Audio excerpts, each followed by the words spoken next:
On est en compagnie de Xavier Dornelas. Bonjour Xavier. Bonjour Fabrice. Alors gérant chez Ample Geste.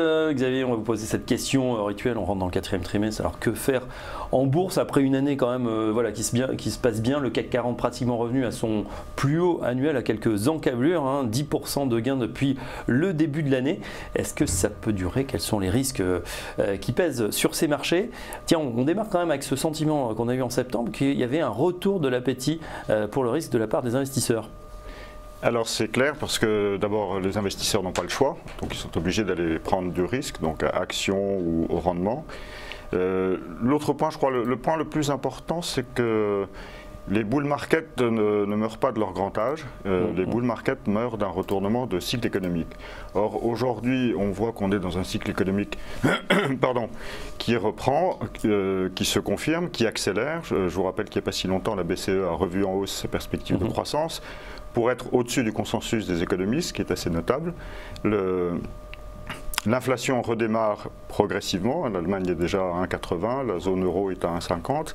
On voit que les pays les plus avancés dans la reprise, donc Allemagne et Espagne, sont déjà à des niveaux d'inflation qui sont très proches de ceux de la Banque centrale. Oui, le bull market, a priori, peut encore continuer. On parle beaucoup des États-Unis. Après cette période d'expansion, on est, je crois, à 98 mois de cycle positif. Et certains évoquent déjà une fin de cycle ou un cycle qui arrive en bout de course. Certains parlent de late cycle, donc pour le cycle retardé. Est-ce que c'est aussi votre sentiment ou est-ce que justement ça peut durer encore et combien de temps ? Je pense que ça peut durer entre 1 et 2 ans pour une raison très simple, c'est que pour le moment il n'y a pas de signe de tension dans le système économique qui montrerait qu'on est effectivement en fin de cycle, qu'il y a des déséquilibres qui sont en train de se mettre en place. Je crois qu'on est en plus dans une période qui est quand même assez intéressante puisque je vous rappelle que les États-Unis comme le Japon sont en situation de plein emploi depuis maintenant plusieurs trimestres. Or, la modération salariale est toujours là. Donc, une hausse des salaires qui démarrerait maintenant viendrait alimenter la consommation et la consommation, ça reste le principal moteur de l'économie américaine. Le deuxième point, c'est que enfin peut-être Donald Trump va réussir à faire passer une réforme qui est celle de la réforme fiscale. Alors même si c'est une réforme fiscale à minima, c'est quand même bon pour l'économie américaine, notamment pour les entreprises. Tous ceux qui disent que finalement il n'a pas atteint son objectif, moi je serais tenté de rappeler que quand il a été élu, beaucoup de gens étaient d'accord pour dire que de toute façon il n'arriverait pas à faire sa réforme telle qu'il avait annoncée parce qu'elle était beaucoup trop forte et que ça introduirait des déséquilibres dans le système américain et que ça n'était pas possible. Bon, là on a vu qu'effectivement il y avait des tractations avec le camp démocrate notamment, sur le plafond de la dette. Ensuite il y a eu les ouragans et puis là on a l'impression qu'il y a une certaine détente. Il pourrait faire passer son bill, là, ses lois sur la réduction d'impôts sur les sociétés notamment avant la fin de l'année selon vous? Oui, je crois. D'abord, c'est très important pour les deux partis puisque maintenant, ils commencent à se projeter sur la midterm election qui est dans un an, en novembre 2018. Donc, les Américains sont rentrés en campagne électorale. Il faut quand même arriver avec quelque chose qui satisfasse tout le monde. Ça, c'est le point important. Ce qu'on a oublié de voir sur l'Obamacare, c'est que en fait, l'Obamacare, c'était un problème inextricable puisque de toute façon, quelle que soit la réforme qui soit mise en place, une bonne partie de l'électorat de Donald Trump y aurait perdu. Et donc ça, c'était simplement pas possible. Donc Donald Trump se trouve dans une situation un peu paradoxale, mais qu'on a déjà connue aux États-Unis, c'est qu'au fond, une bonne partie de son opposition est à l'aile droite de son camp, et il y a un certain nombre de démocrates qui sont prêts à coopérer pour mettre le pays en branle. Pourquoi est-ce que Donald Trump n'a pas fait dérailler le cycle économique? Pour une raison très simple, c'est qu'en fait, comme il n'a rien fait, c'est business as usual, on continue à travailler. Et pour l'instant, ça se passe plutôt bien, effectivement, avec ce cycle d'expansion économique qui continue. La bourse, ne s'en est pas, on est sur des records, d'ailleurs, on est sur des séries absolument considérables. On n'avait pas vu ça depuis les années 60 avec ces 30 à 40 records historiques. Avec la contrepartie, c'est une volatilité très faible sur les marchés. Alors, nous avons beaucoup travaillé sur la volatilité. Il en ressort un point, c'est que en fait, la volatilité, les pics de volatilité sont liés plutôt à des phases de mauvaises surprises économiques. Voilà. C'est plutôt ça qui déclenche la volatilité qu'autre chose. considérer que la volatilité puisse être un indicateur avancé du marché, en fait ça ne marche pas. C'est aussi simple que ça, on ne peut pas utiliser les indicateurs de volatilité pour se dire puisque la volatilité est basse, le marché va monter. La preuve, ça fait un an que la volatilité est basse. Non, c'est pas ça, on se dit surtout, et là en plus on est en plein mois d'octobre qui est un mois, le mois de tous les dangers on va dire en bourse statistiquement, octobre noir, on se dit voilà la volatilité est très basse, du coup le moindre événement va faire bondir évidemment cette volatilité, on ne voit pas trop bien d'où le coup pourrait venir, quel serait le catalyseur, mais on se dit que ça ne peut pas durer à des niveaux aussi bas. Vous semblez dire, Xavier Dornelas, qu'au contraire, si on a un cycle qui continue encore 1 à 2 ans, comme vous le dites, est-ce que ça ne pourrait pas durer, est-ce qu'on ne pourrait pas se trouver dans une vol durablement écrasée? Alors, durablement basse, peut-être pas, mais à un niveau, je dirais, régulier, sans à-coup, oui, c'est parfaitement possible. Il faut voir aussi que, puisque la volatilité est basse, tous les intervenants peuvent acheter des protections à très faible coût. Donc, je dirais que le problème, entre guillemets, si toutefois c'est un problème, s'auto-alimente. Puisque je peux acheter de la protection à faible coût, je peux rester dans le marché. Tout le monde est couvert, tout le monde est assuré, voilà, donc il n'y a plus exactement. Alors qu'est-ce qui pourrait faire dérailler le système? Eh bien effectivement, c'est que Donald Trump prenne des mesures économiques qui, là, pour le coup, précipite la fin de cycle économique, ça c'est tout à fait possible. L'autre point, c'est qu'on ait des mauvaises surprises sur l'inflation, que l'inflation tout d'un coup redémarre comme si ça avait été un ressort comprimé pendant très longtemps et que tout d'un coup le ressort se détende. Et là, je pense que évidemment, ça créerait des tensions sur les marchés obligataires et donc par définition sur les marchés actions. Ça, c'est le point principal. Nous pensons simplement que la Fed va continuer son programme de remontée des taux et de réduction de son bilan.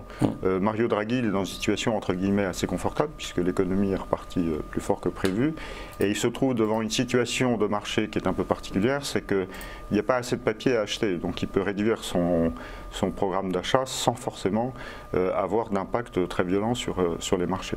Si on mesure maintenant les impacts sur les actions, vous disiez tout à l'heure, les investisseurs du coup n'ont pas le choix dans cet environnement de taux extrêmement bas, il faut continuer à acheter des actions. Ça va durer, Xavier Dornelas ?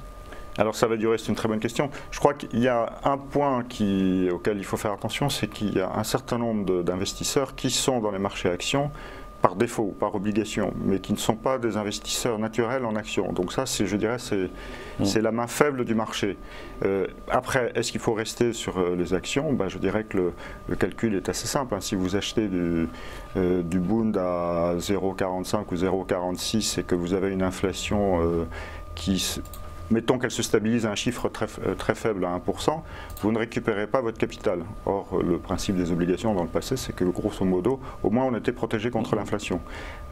Si vous achetez des actions, vous avez un dividende qui est de l'ordre de 2 à 2,5% en moyenne sur le marché, et puis vous avez quand même la croissance des résultats à long terme, les entreprises créent de la richesse, et donc il y a un moment ou un autre, ça se retrouve dans le cours de bourse. Voilà.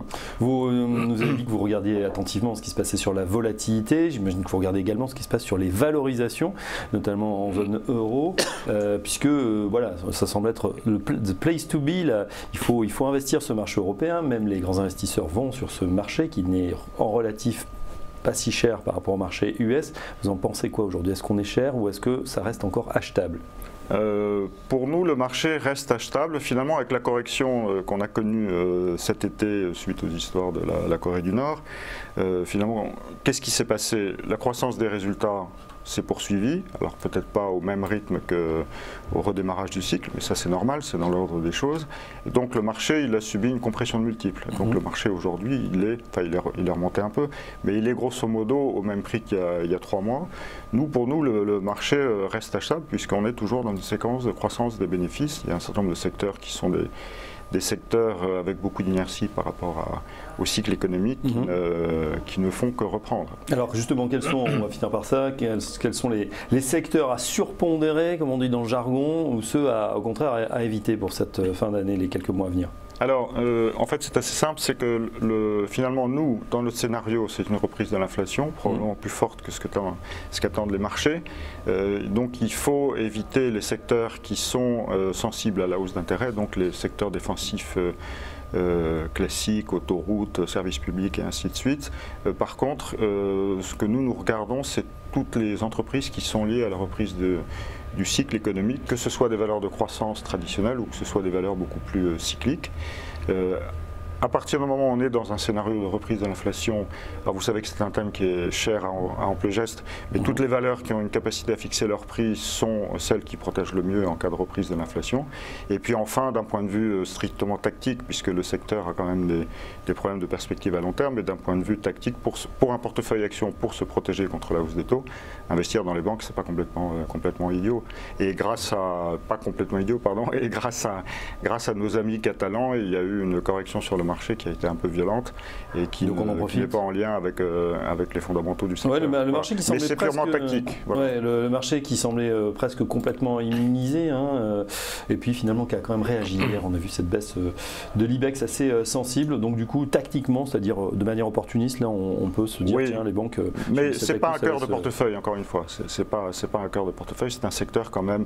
On a vu encore que la réglementation a encore changé hier, puisque la Banque Centrale Européenne a édicté de nouvelles règles en matière de provisionnement des créances douteuses. Donc on voit toujours que l'environnement est compliqué pour les banques, même si on voit une très nette reprise du crédit et on voit qu'elles profitent du cycle économique et qu'elles profiteront du redressement de la courbe des taux. Dans les banques, le mariage BNP Commerzbank, vous y croyez? Ça ferait sens pour vous? Alors, très franchement, j'ai aucune idée sur le sujet. Voilà. Ok. Eh ben, écoutez, c'est pas grave, vous avez des idées sur la stratégie. Donc, reprise de l'inflation, peut-être pour 2018, on retient ce point-là. Et donc, on mise plutôt sur les cycliques et pourquoi pas sur les bancaires, c'est elles qui en profiteront le plus. On évite celles qui sont liées à la hausse des taux d'intérêt. Voilà. En tactique également. Merci Xavier Dornelas, gérant chez Amplégest avec nous ce matin sur TV Finance. Dans un instant, la suite du programme.